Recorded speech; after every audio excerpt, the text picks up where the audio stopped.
The first domino has fallen Huge relief. at a controversial beagle breeding facility in Wisconsin. It's so outrageous what's happening there. The lead veterinarian is now suspended. It finally feels like they're beginning to realize this is as serious as we've been saying it is. But Ridglan Farms is not backing down. The well-being of those animals is not at risk. This week on Open Record, what happens next? I can have 3,200 dogs moved off of the property within 90 days. Could be the difference between life and death, They suffer every day we don't get a decision. or the dogs of science.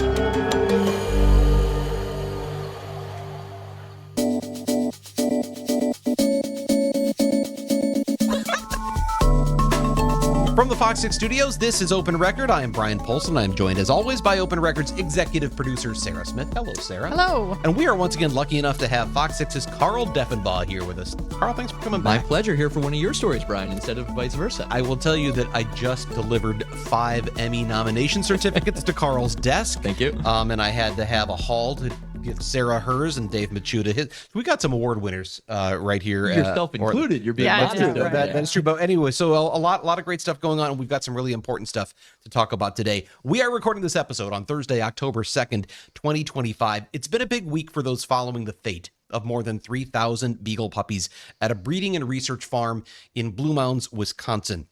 It is central Wisconsin, about 30 miles west of Madison, if you're not familiar. But this story is far from over. We'll get you up to speed on what we do know, what we still don't know, and the painful dog research you are still paying for. All that and more right after this. We are back on Open Record. We've talked about Ridglan Farms several times here on this podcast and on Fox 6 and Fox Local. But for people who are unfamiliar, Brian, can you get everybody up to speed? Yeah, so whether you're from Wisconsin or not, listening to us, watching us, wherever you are, Ridglan Farms is a commercial breeder of beagle puppies. They have been doing this for about 60 years. They breed beagles, and they breed them to sell them to other contract research organizations, universities, private laboratories to perform research, scientific research on the animal. Some of that is for the benefit of other dogs. Some of it is for the potentially for the benefit of humans, but all of it is done. There is also, in fact, some research done at Ridglan Farms. Now, again, I mentioned they've been around since 1966, so next year it'll be 60 years they've been doing this. Why is this suddenly a controversy? Well, for one, where they're located is out in a really remote area. You don't just stumble across this place. And it's not like there's images of this that have been out there on the internet for 60 years. We're in an age now where obviously we have social media. And about 7 years ago, activists got inside, got video of stacks of cages, endless seas or seemingly endless seas of cages. I know I'm being hyperbolic there, but it goes on, of thousands of these dogs that are being held 24 hours a day, 7 days a week inside these cages. Once those images got out, it started to get more attention. And this year we've been talking about it a lot because late last year, there was a court hearing in Dane County where activists were able to get a judge to listen to the testimony of former employees who described some really awful things that they said they had participated in as employees at Ridglan Farms. Ultimately, that judge appointed a special prosecutor to look into criminal charges. And that's where we are today. I mean, that is one of a number of different investigations that have been going on and just sort of it's been building throughout the year. But what happened this week, and the reason why we're back to talk about it again, is one of those agencies finally took some official action. The title for this podcast, The First Domino, because that is kind of the first one to fall in terms of all of this work, all of this waiting from some different organizations. So where are we now? How has this changed so dramatically this week? So the biggest news this week is that the lead veterinarian at Ridglan Farms, Richard Van Dommelen, he is also the facility manager. Earlier in the year, an attorney for the Veterinary Examining Board, that is the agency that oversees, licenses veterinarians in Wisconsin, an attorney for that board filed a petition for summary suspension, which means immediate emergency suspension of his license based on the things that had come out from employees. Department of Agriculture, Trade and Consumer Protection is the regulatory agency here for animal welfare in the state. And they interviewed employees in a surprise inspection. I think it was back in February. They talked to employees who said, or described the kinds of procedures they'd been involved in, that they'd been asked to do, whether or not they were using anesthesia during surgical procedures that non-veterinarians were performing. And so there was a petition to immediately suspend the lead veterinarian's license for delegating these procedures to people who did not have any license to do this kind of stuff. Instead of following through on that suspension, the Veterinary Examining Board made an agreement in closed session, and they came out and voted on it. And the agreement was, okay, you can keep practicing, you can keep running your facility, but no more of these so-called cherry eye surgeries that we've talked about here before in the podcast. It is where they essentially just snip a swollen eye gland on a dog. It can have a lot of blood. It's painful. And the allegations are that they were not using anesthesia, maybe a topical in some cases, but not appropriate anesthesia, and that there wasn't any real follow-up care. Those are the allegations that were part of that. They said you can't do those anymore without them being medically necessary, not cosmetic, not any other reason, medically necessary, and without proper record keeping to show that you're using all the right anesthesia. So that's how they've been operating from March until now, is you have this agreement, no more delegating these things, only veterinarians can do it. You've got to make sure it's medically necessary. You've got to record the anesthesia you're using. This week, the Veterinary Examining Board came back, and this is, by the way, the suspension or the stipulation was only while the case continued. As long as the case was still open, looking at whether or not his license should be suspended for real, but sort of this emergency suspension was put on hold. During the pendency of that time, DATCAP found that they continued doing these surgeries, 150 surgeries of some kind or another, some of them the cherry eye surgeries. And when they went in for a surprise inspection recently, they found that according to the department, there was not adequate record keeping of the anesthesia being used, or that these were medically necessary. And because of the inadequate record keeping, they said that's a violation of that agreement we had, and now we're going to suspend your license for real. They did that. It is still an emergency suspension. It is still a temporary suspension while the case continues. That case is still open. Was Rich Van Damelen in the hearing? The emergency hearing this week? He was, yes. He and his Was attorney he defending himself? What did he have to say about the whole thing? Yeah, so obviously most of the discussion goes on in closed session when they decide what they're going to do, but there was a public comment period, and the first people to speak during public comment were Dr. Richard Van Damelen and his attorney, Eric McLeod from Hush Blackwell, who's been representing Ridglan Farms throughout this. And essentially what he said in that, I think there was one thing that we played in our story that was kind of surprising because he sort of gives an analogy. Mm-hmm. He essentially says, if you've got a child who is struggling with their math homework, you don't just tell them it's wrong, do it again. You show them how to do it right, and then you have them go back. And he's essentially using that to say, I need you to tell me how you want me to keep these records properly so that I can do it right instead of you coming down on me for doing it wrong. He essentially said, I'm kind of like a kid who needs help with his math homework. I was baffled by that because I assumed from some of the background of the story that he was using that analogy for the other people that he had delegated work to. But this is the lead veterinarian. He is the professional in this, comparing himself to the child in that situation. Well, and it's I don't know if that was certainly the reaction it's gotten is similar to what you said there. I don't know if that was the reaction he was going for. I think the point he was trying to make is, because he's made this point before in speaking with DATCAP, there was a meeting that the two parties had, the Department of Agriculture, Trade and Consumer Protection's inspectors and Ridglan Farms met back, and I think it was December, and there's an audio recording of this. And essentially he's saying, when it comes to how much attention we give the animals, how much daily contact we have with the animals, the socialization and things, like, I know that there's a requirement, we do a minimum amount of that, but how much should we be doing, and what would be good enough for you? And they said, that's not our job to tell you how to do this. And he said, well, wait a minute, if you don't tell me what I'm supposed to do, how do I know? Here sounded like a similar thing. He's saying, well, I thought I was doing okay with records, but if it wasn't good enough, you have to tell me what you want. And the department is saying, well, we told you what you have to have, you didn't have it. So well, I think I get what his point was, but it comes off as saying, like, I'm a kid who needs help with his math. It doesn't sound great for the guy who's running this huge facility. Well, and DATCAP also offered to settle a couple of these violations, right? Wasn't that something else that happened more than a couple? Yeah. So really a lot of this, there's more than just the cherry eye surgeries, but so much of this comes back to the delegation of those surgeries because you couldn't go to your veterinarian at the small animal clinic, right? Mm-hmm. And they go, you know what, your dog needs their teeth extracted. I'm going to have my assistant here who's not a veterinarian. Right. We just trained her last week. We're going to have her pull the dog's teeth. You couldn't do that. That would be a violation of your license. The difference here is, or at least it's the one that Ridglan says is the difference here, is they're saying we're a research facility. And so we are guided by different regulations. And the law says that research facilities can do a lot of different things, and we can delegate because it doesn't fall under the same requirements. That's at least what they're saying.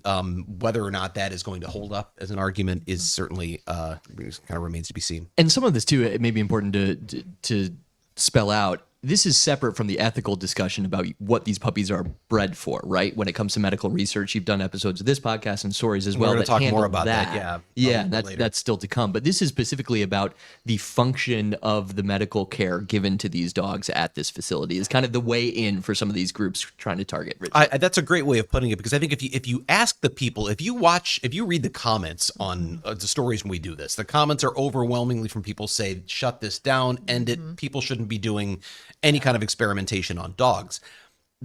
Of course, Ridglan Farms will point out what we're doing, whether you like it or not, whether you think it's ethical, acceptable, whatever you think it is, it's legal.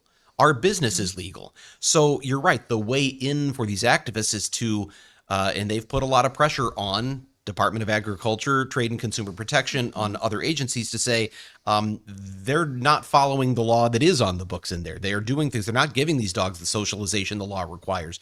They are not keeping them in conditions.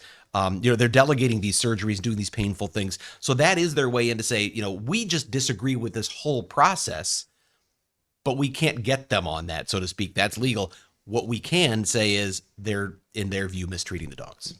So while Rich Van Domlen's license is temporarily suspended under this emergency order, who is running Ridglan Farms? And does that work continue, some of those medical procedures, or well, no? So far as we know, it's business as usual at Ridglan Farms. What we've heard from the state is that they are not required to have a particular veterinarian sort of whose license they operate under. He's suspended. He's lead veterinarian suspended. They have a couple of other veterinarians on staff. What they need is they need to have someone, a veterinarian, who can sign off on certificates of veterinary inspection. And so they do have at least 2 other veterinarians on staff. And there are others they could work with in the community. And Ridglan Farms has said to us that work will continue. Rich Van Domlen continues to be the facility manager, even though he's not a licensed vet. So he can run the business operations. And it may well be that that's what he's been doing most of all along. If he was delegating surgeries, maybe he wasn't doing the procedures at all. We don't know that. But he's going to continue being the business manager or facility manager, and these other veterinarians will do that work. So for now, it sounds like things go on the way they have been. He's become, in many ways, the kind of face of the Ridglan side in this series of stories that you've worked on. Is that a fair assessment? Are there other people who are kind of in the shadows, quiet, who are part of this operation, who just maybe haven't been as made public as Rich Van Domlen? Oh, I think so. I mean, I think you're right. He's been the face because he's been in one of the meetings. He's a lead veterinarian. There are other veterinarians who are on staff there. There are also staff members, obviously people, the employees who are doing, but those are people who've been hired. Sometimes they're just hands that are hired to come in and help. You're here to help clean the cages and socialize the dogs or check off things on checklists or whatever it might be. I think they have a staff of roughly maybe 20, something like that. I'm sure our guests who coming up will know a little better than I do on that. But there are others there. There's an owner whose face doesn't end up in this very often. We saw him outside the Department of Agriculture, Trade and Consumer Protection meeting last week with Ridglan Farms and tried to talk to him on his way in. He's retired, no longer has a veterinary license. But it really has been Van Domlen who's been the face of it, but he's not the only one running the operation. What else are what questions out there are still lingering?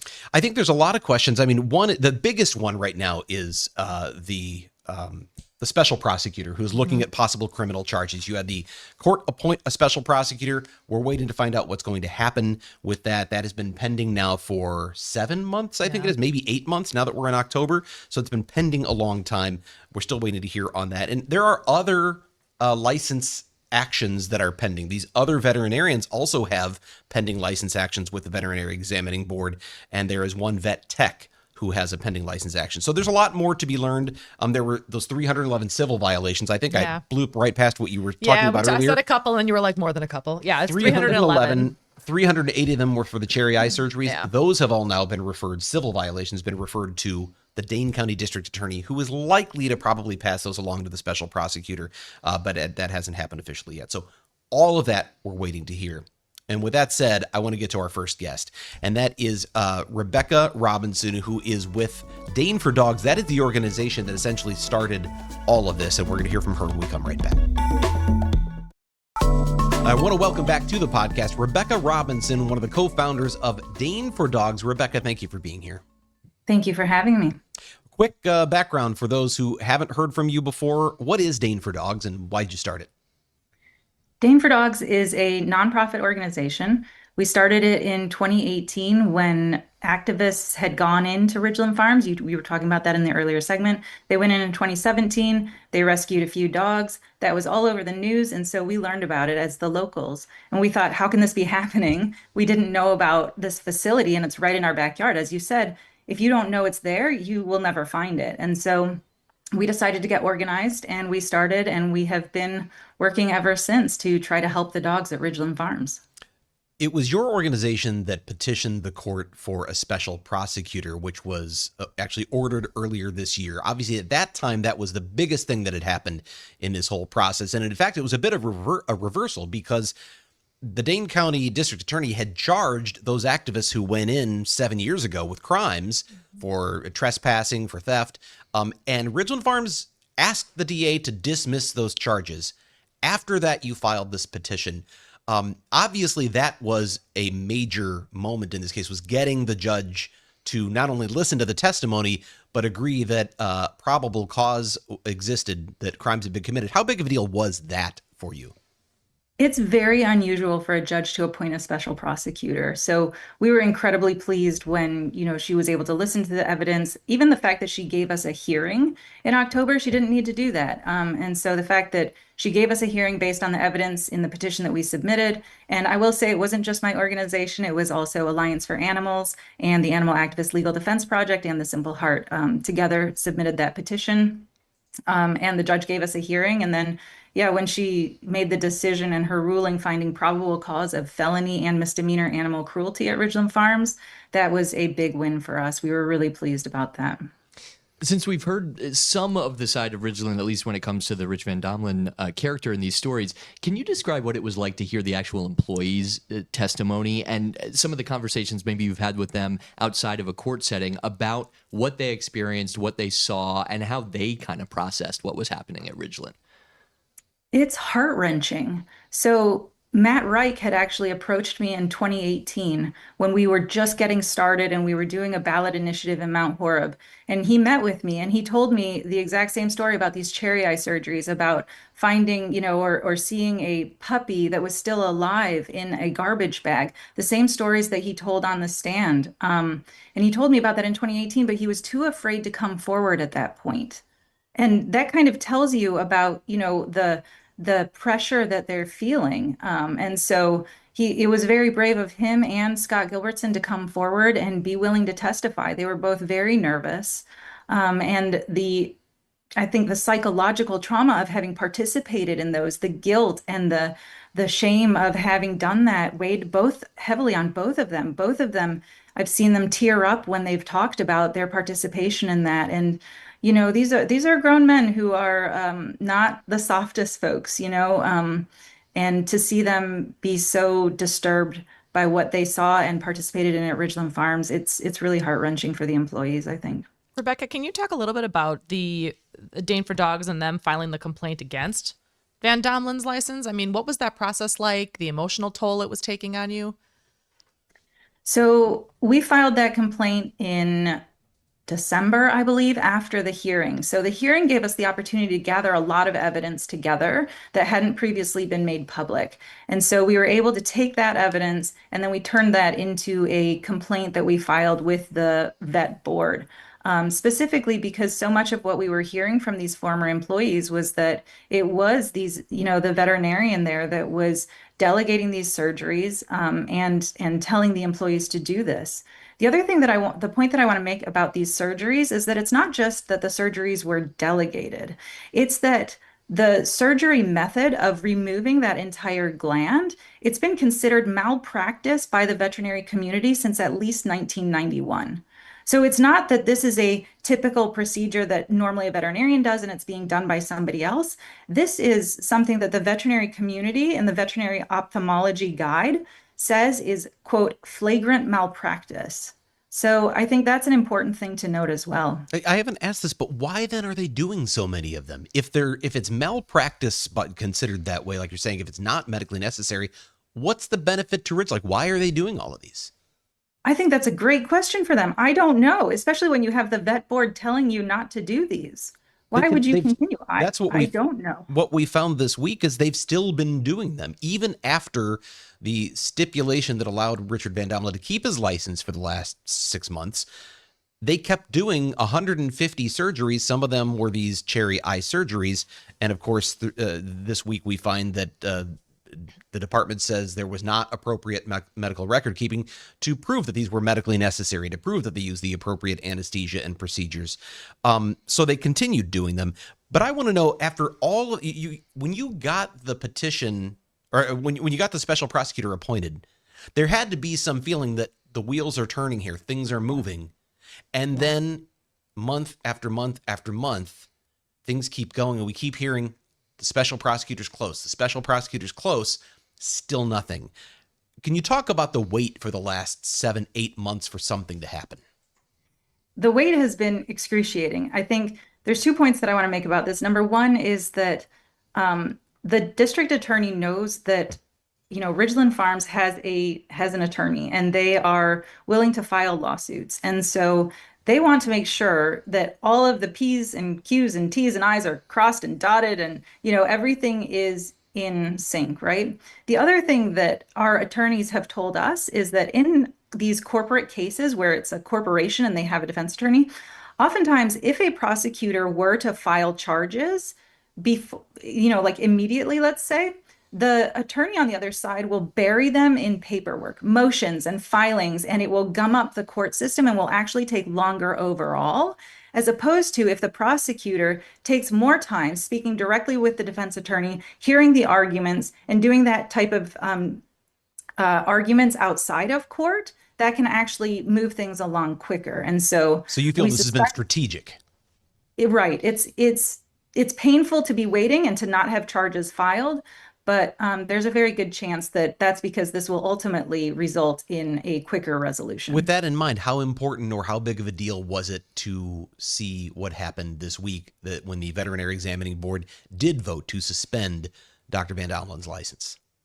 This was a big step because this is the first time we've seen a government agency really show their teeth. This was the first real consequence that Ridglan Farms has faced.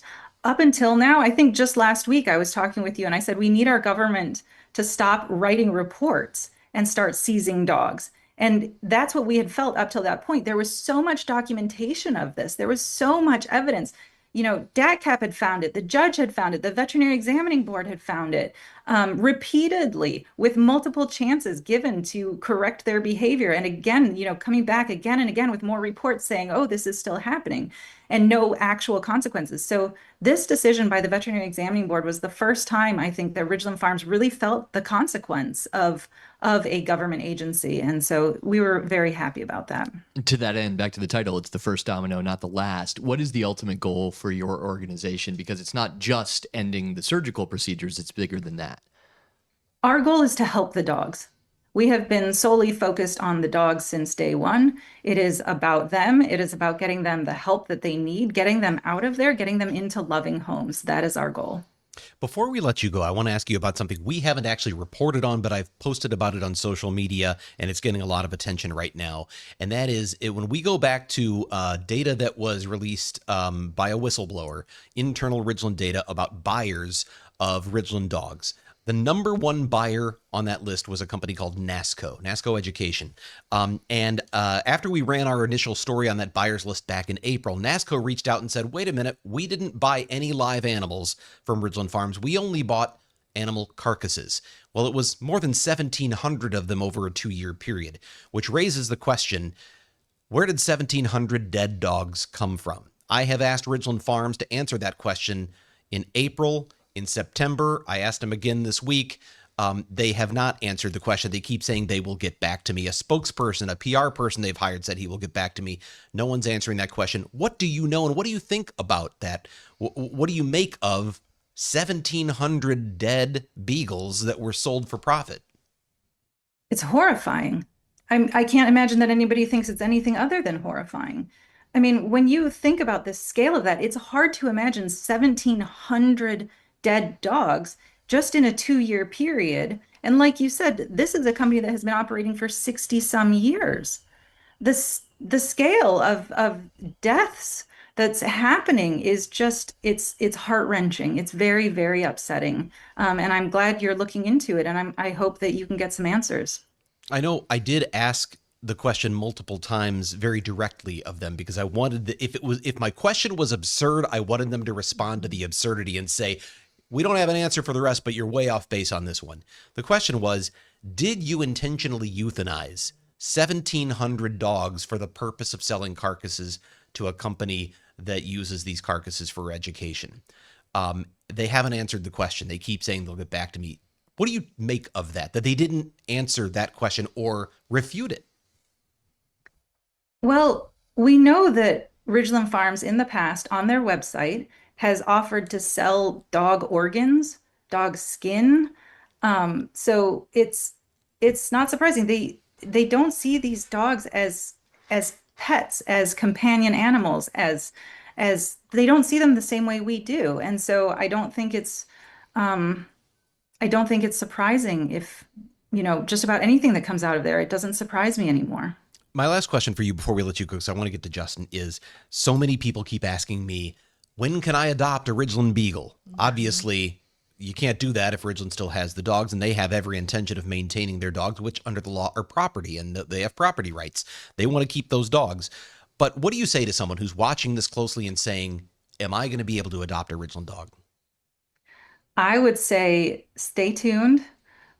This veterinary decision has made things move very quickly in other areas that we are very excited about, and I am hopeful that there will be dogs to adopt. The story is not over. Rebecca Robinson with Dane for Dogs, thank you for being here on Open Record. Thank you for having me. After this, we are going to talk to Justin Goodman with the White Coat Waste Project. He makes a return to Open Record. We're going to find out where more of these Ridglan dogs have been going. They're places you've heard from or you've heard of. We'll talk about that right after this. Welcome back to Open Record. We want to welcome back to the podcast Justin Goodman of the White Coat Waste Project. Thanks for being here, Justin. Great to be back. Again, for those who are not familiar, tell us about White Coat Waste and what you do. White Coat Waste is a nonpartisan, nonprofit government watchdog that specifically is focused on ending the federal government's $20 billion a year investment in animal testing. We are trying to get the government out of the animal testing business and stop taxpayer dollars from flowing to laboratories and companies like Ridglan Farms. And I know you're specifically focused on painful experience. We've talked before on the podcast and in our stories about the USDA's category for research on animals, and categories C and D, I'm sorry, D and E are the most painful. E is the sort of like the most painful, where there is no pain relief given. There's actually legislation now in Congress that you are behind that is aimed at ending category D and E experiments on cats and dogs. Is that right? Yeah, that's right. We're working on a bipartisan bill led by Congresswoman Nancy Mace from South Carolina called the Preventing Animal Abuse and Waste Act, PAW, P-A-A-W. And this bill would prevent NIH funding, stop NIH funding for the most painful categories of experiments on dogs and cats. Like you say, USDA columns D and E. Column D experiments are those that are painful and distressful and involve allegedly pain relief being provided to the animals. And then there's column E that we call the maximum pain experiments. And these are significantly painful experiments where pain relief is completely withheld. And as you and I have talked about before, some of the dogs from Ridglan that are being used in taxpayer-funded experiments, for example, at the University of Missouri-Columbia, are being subjected to these maximum pain experiments, in that case where they're being infested with mutant ticks and infected with diseases like Rocky Mountain spotted fever, and then allowed to suffer until they're ultimately killed in the experiments. Full disclosure, I'm a graduate of the University of Missouri-Columbia journalism school, but one of the things they taught me to do is to ask a lot of hard questions, and we asked them about those tick experiments, and they said that the animals that are undergoing those experiments are heroes, and I know you responded to that they're not heroes, they are victims. What I want to talk to you about now, though, is recently the Marty Project and Rise for Animals got a hold of a bunch of records of shipments of Ridglan dogs, out-of-state shipments of Ridglan dogs. Most of them were out to out-of-state laboratories and universities and things like that. And your organization took those records and took them one step further. Tell me a little bit about that. So yeah, we follow the money. We're interested in how taxpayer dollars from the NIH, the National Institutes of Health, for example, are being wasted to torment animals, dogs, and other animals in experiments. So we've been following a variety of Ridglan's customers through Freedom of Information Act requests to the federal government, through state records requests in Missouri and other states, to obtain as many documents as possible about what's happening to Ridglan dogs. So when those lists that were published recently came out, we triangulated that list of Ridglan customers with documents that we had obtained already from many of these colleges and universities detailing what is happening to the dogs. So, for example, a number of dogs this year from Ridglan ended up at Northwestern University, and the NIH is funding experiments on dogs at Northwestern University right now, where they're being given open chest surgery and having heart failure and irregular heartbeats artificially induced for deadly experiments. Some of the dogs are ending up at the University of Chicago, where they're giving dogs severe strokes that are killing those dogs. Washington University in St. Louis is doing experiments on dogs where they're giving them heart attacks and other heart ailments and then killing them. And these are some of the customers that Ridglan has been selling dogs to in recent months that have multi-million-dollar NIH grants actively to experiment on these dogs from Ridglan and from other sources. But based on the documents we have and the list that Rise for Animals and the Marty Project published, it's likely that the dogs from Ridglan are ending up in these specific experiments. Since we're recognizing our alma maters, I'm a Northwestern grad from the journalism school there, also taught to ask the hard questions here. I'd be curious about overall, we've dealt with this on the podcast and in Bryan's stories before, but the larger ethical question about what's gained and what is lost with these animal experiments. And in many cases, I know the universities, the labs would say they are doing research that provides life-saving care for humans when it comes to the development of treatments. Or I think about how veterinarians just basically learn to operate on your animals, on your pets. They have to be taught somehow. What is the path forward from your guys' perspective on how knowledge, science can be advanced, experiments can happen safely and with these animals protected? Well, animal experimentation is bad science, but big business, and that's why it continues. It doesn't continue because it's saving lives. It continues because it's lining the pockets of people across the country, whether it's companies like Ridglan, colleges and universities, mad scientists, and government laboratories. These are the people benefiting. The public is not benefiting from animal experimentation. The types of kind of breakthroughs you hear about, those are exceptions, not the rule. We know that the overwhelming majority of animal experiments fail to produce anything of value for taxpayers. And that's why our position is to get the government out of the animal testing business. Stop forcing taxpayers to pay for these experiments that are incredibly cruel, incredibly inefficient, and outdated. We don't need to replace animal experiments. We just need to stop doing them, and science will evolve. These experiments on dogs where they're giving them heart attacks, collapsing their vocal cords, giving them strokes, they're not going to benefit anyone except the people conducting them who are getting paid to do it. I mean, I'm sure the universities doing them would object. They would say there is meaning behind this, or we're trying to lead to some sort of scientific breakthrough. But I know that when I talk to Ridglan Farms, they keep repeating this, and even people, someone who's using a pseudonym online is repeating this on their behalf, saying, why aren't you reporting that 90% of the experiments done at Ridglan Farms or on dogs at Ridglan Farms are for the benefit of other dogs? In other words, this isn't about making life better for humans. This is about working on dogs so that we can help your pet at home be happier, safer, and live a better life. What do you say to that? Well, I think, an example that was just given here was veterinary training. Historically, veterinary training was done taking healthy dogs and then having students practice invasive and terminal surgeries on them and then killing and discarding the dog. Same with cats, same with other animals. That's no longer the case at many veterinary schools now. Virtually all of them have now switched to practicing surgeries on shelter animals, animals who are actually in need of those medical procedures to learn how to perform surgeries and other procedures on pets. So there's always a better way to do things. We just have to, people have to figure out, what those options are. When it comes to veterinary research, there's many animals across the country who are suffering from ailments, just like there are humans who can be enrolled in clinical trials and undergo and participate in research that actually might benefit them as well as other animals. You could be doing the same thing in veterinary research as well. I think about this week, the death of Jane Goodall raises, again, a renewed attention to primate research. University of Wisconsin-Madison obviously has received criticism over the years for its primate lab, and it's been controversial. So they haven't been particularly eager to talk about dog experimentation either, but we do know that UW-Madison has at least some connection here to Ridglan Farms. We know that they've done some parvovirus experiments over the years that used serum from Ridglan dogs. But you found in your research that some of the dogs that were shipped out were also used in experiments at UW-Madison. Is that right?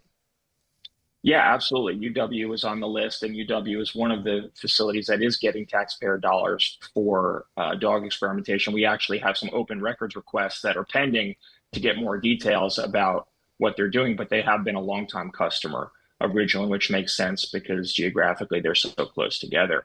The recent list has dozens of laboratories that are purchasing puppies from Ridglan, and many, if not all of them, are being subsidized by the federal government. Well, and I want to call that out because that's actually, I think, where your interest was lying here, because we know that the NIH recently came out and said, we think dog experimentation is bad and we should move away from that. And dogs and cats shouldn't be involved in these painful tests. That was in a podcast, right? We talked, yes, we talked about it in a podcast. They talk about it. Yeah. Right. That's right. The NIH director said, and one of the deputy directors, we don't want to do this anymore. We're going to move away from it. But you're saying that you're seeing that the words are one thing, but the actions are something else? Yeah, unfortunately, the rhetoric doesn't match the reality yet at NIH. We have that the comments from NIH Director Jay Bhattacharya and Nicole Klein-Stroyer, the deputy animal testing czar at the NIH, came in response to criticism from White Coat Waste and from congressional Republicans that the agency was continuing to fund experiments on dogs, even though they were saying they were going to reduce animal testing. Since they made that claim in July that they were their quote was working tirelessly to phase out testing on dogs and cats, unfortunately, we have been tracking dozens and dozens of not only existing grants being renewed, but brand new contracts for dog and cat experimentation being issued, not only since this new leadership came into the NIH in April, but since they said they were working to phase it out and that the problem predated them in July. So we're holding them to account. We just got language in the NIH's spending bill for 2026 directing the NIH to produce a report to Congress on what it's actually doing to reduce dog and cat testing. Because from our perspective, what we're seeing in terms of funding is that the problem has not gotten any better, and in some ways, it's gotten worse. So we are working with Congress to pass the legislation like the Paul Act, get language in the spending bill to kind of crack down. And just this morning, White Coat Waste posted a photo from one of the experiments on Ridglan dogs that was conducted at the Cleveland Clinic a few years ago.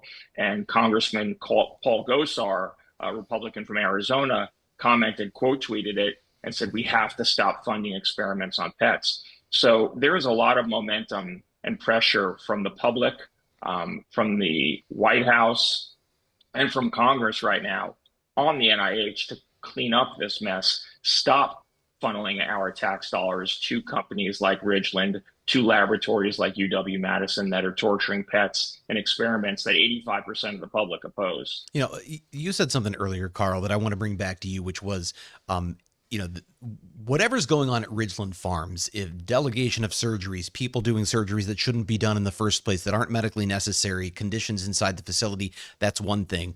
But the bigger picture, the biggest objection most of the people have who seem to be commenting on our stories, our viewers, is just that they don't think this should be done at all.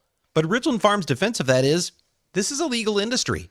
We're allowed to do this under the law. And in fact, there's universities and the government who wants us doing this kind of research. What do you say to that? And how important in the end then is what happens with Ridglan Farms? Because they're not the only place doing this. They're not the only breeder of beagles or other animals for research. So why is Ridglan Farms to you an important focal point? Ridglan Farms is one of the last large-scale breeders of dogs for experiments in the United States. One of the largest in Vigo was shut down a few years ago. Ridglan has, as we know, over 3,000 animals. Marshall Farms in New York is the single largest. They've got over 20,000 dogs there. But if we make it more difficult to procure puppies to punish in painful experiments, the problem is going to go away. And that means stopping tax dollars from subsidizing these disgusting companies that could never exist unless they were being funded by the federal government. There's no way Ridglan could exist, certainly to the extent that it does now, without federal funding that is going to these colleges and universities and then paying to purchase these dogs from Ridglan. And even at the private companies that are conducting experiments on Ridglan dogs, they're also being subsidized with federal contracts. That's why this industry continues to exist and thrive, is because taxpayers are being forced to foot the bill for it. You remove that federal funding from the equation, and this problem is going to go the way of the dinosaur.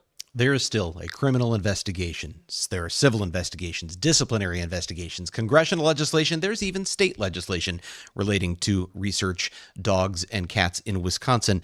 A lot more to come. It is indeed the first domino so far. But Justin, thank you once again for being here on Open Record. The story continues. Thank you. All right, we will take a break and go off the record when we come right back. And it is time for us to go off the record. This is the part of the podcast where we have a little fun, get a little bit more casual, answer a question for which we have not prepared. You guys have not prepared, but I have prepared. How was that? Was that good? That was good. Yeah, I didn't even need the no, script. That's why, because you If turned you're the script listening, over. not watching, there's something happening in the eyes between Brian and Sarah that I'm not sure what's happening. It's like I sit here enough and I hear it and I We're on can lip it. episode 385. Is that right? Something like that? Yeah, like 386, I think. 386. And we've probably done that one at least 200 times. At least. Right? And you've heard me do that over and over. So I said, 200 Sarah, take it times. back without I a love script. it. And she did it. Here we Okay. go. Okay, my question, We don't have long. which I have thrown. All right, thanks. We'll be right back. So I threw away my question because yesterday Brian posted a picture. So I'm going to ask Carl a question and then we can talk about it. So Carl, when you make a peanut butter and jelly sandwich, Okay. a whole peanut butter and jelly sandwich, Okay. so you put down 2 pieces of bread. Yes. What are your next steps? Side note, I think I've mentioned this before. I'll put it on a flour tortilla. Fantastic snack. You It's did been my say go-to that. for Oh, years. yeah. Yeah. That's true. Okay, But what do for you do? an actual peanut butter and jelly on bread sandwich, peanut butter on one side, peanut butter on the other side, jelly on one. What? Perfect ratio. What?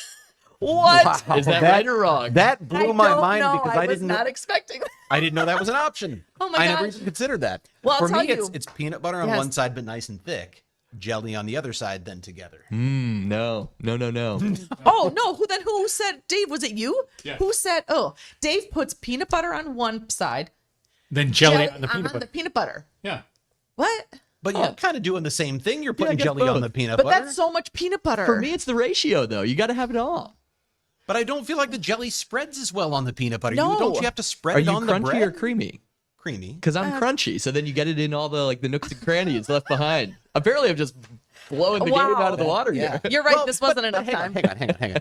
But let's not just brush past the fact that he's putting peanut butter and jelly on flour tortillas. Yeah. That's which true. is brilliant. Try it. Next time, I'll tell you about last- the Braco last thing. taco. We got to go, but the last thing is grape jelly. Number 1. Grape Yep. jelly. Whoa. Number 1. Raspberry all the way. Oh, Gosh, God. you lost me. Seedless That's it. or seedless or seeds? With the seeds. Let's go. We got to take a break. We'll wrap things up after this. I stand by it.